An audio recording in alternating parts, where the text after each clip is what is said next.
Mga langga, good morning. Andito ako po si Maring P sa barangay namin, Barangay Hall. Ayan, dito sa poblasyon. Napansin ko lang mga langga, ang ganda pala yung flower pot nila. Ayan, tingnan nyo, oh, from ano ito battle ito. Tingnan nyo mga langga. Wow, very creative, no?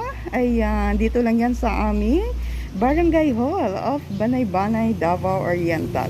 Akalain mo, napansin ko lang, nakita ko lang siya. Ang ganda, no? Ang galing. Wow, naisipan naman nila ng ganito. Oh, tingnan niyo mga langga. May gamit talaga yung ano no, yung mga parang i-recycle natin yung mga ano to bottled water. Ayan, ang ganda. Dito lang yan sa amin. Ayan, meron ba kayo niyan?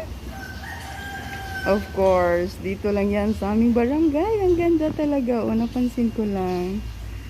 Yoo.